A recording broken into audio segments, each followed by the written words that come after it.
ত্রিপুরা প্রদেশ বিজেপির উদ্যোগে আগরতলা টাউন হলে বিকশিত ভারত মোদীকে গ্যারান্টি অনুষ্ঠানের শুভ সূচনা হলো শুক্রবার। আয়োজিত এই অনুষ্ঠানে উপস্থিত ছিলেন পশ্চিম ত্রিপুরা আসনে বিজেপির প্রার্থী বিপ্লব কুমার দেব, বিজেপির রাজ্য সভাপতি রাজীব ভট্টাচার্য সহ মন্ত্রিসভার সকল সদস্যরা। তাছাড়া এদিনের এই অনুষ্ঠানে উপস্থিত ছিলেন বিজেপির সব কার্যকর্তারাও। বিকশিত ভারত কেমন হওয়া উচিত, বিকশিত ভারত নির্মাণের সংকল্পপত্রে কি কি বিষয় থাকা জরুরি তা লিখে পাঠান প্রধানমন্ত্রী নরেন্দ্র মোদীকে।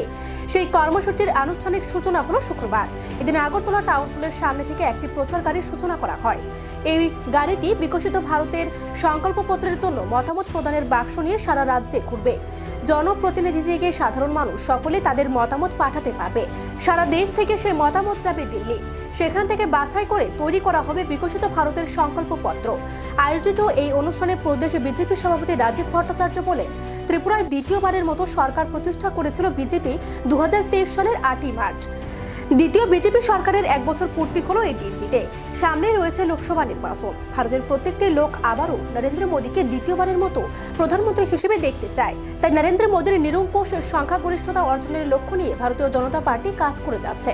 তাই আসন্ন লোকসভা নির্বাচনকে সামনে রেখে বিজেপি দলের নতুন স্লোগান হয়েছে বিকশিত ভারত মোদীকে গ্যারান্টি। এই স্লোগানকে সামনে রেখে প্রদেশ বিজেপি আগামী লোকসভা নির্বাচনে ভারতীয় জনতা পার্টিকে রাজ্যের 2টি সংসদীয় আসনে উপহার দেওয়া হবে বলে সংকল্পবদ্ধ হয়েছে।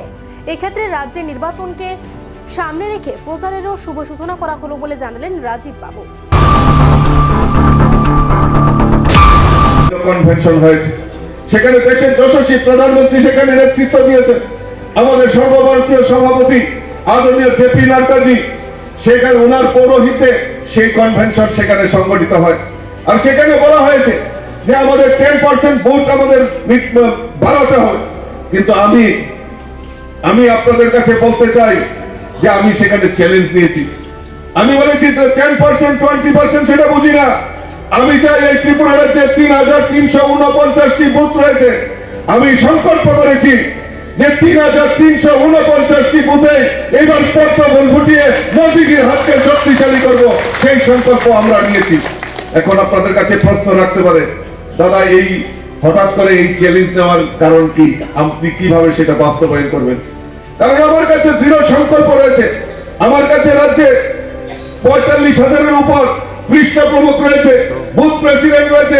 আমার এই হলে এরকম দেবদুর্লভ কার্যকর্তারা রয়েছে, মিনিস্টাররা রয়েছেন, এত বড় বড় নেতৃত্ব রয়েছেন। তাদের উপর ভরসা করে আমিও কমিটমেন্ট করেছি যে প্রত্যেকটা বুথে মেরা বুথ সবচেয়ে মজবুত, সেই সংকল্প নিয়ে আমরা প্রত্যেকে কাজ করছি। আর আমরা নিশ্চয়ই আমাদের সেই লক্ষ্যে পৌঁছাবো। বন্ধুগণ, আমি আমার আলোচনা দীর্ঘায়িত না করে আমি সকলকে আবারও অনেক অনেক স্বাগত জানাচ্ছি, অভিনন্দন জানাচ্ছি, শুভেচ্ছা জানাচ্ছি। আজকের এই মহতী অনুষ্ঠানে আপনারা সাক্ষী রয়ে গেলেন। আর বিশেষ করে আজকে আমাদের কাছে গর্বের বিষয়, আনন্দের বিষয়, আমাদের এই মন্ত্রিসভার 1 বছর পূর্তি হচ্ছে। কাজে আবারও আমি আমার মন্ত্রিসভার সকল সদস্যদেরকে আমি অনেক অনেক শুভেচ্ছা, অভিনন্দন জানাচ্ছি। এবং আমাদের পার্টির তরফ থেকে আমরা ছোট্ট একটা গিফট আপনাদেরকে দেব।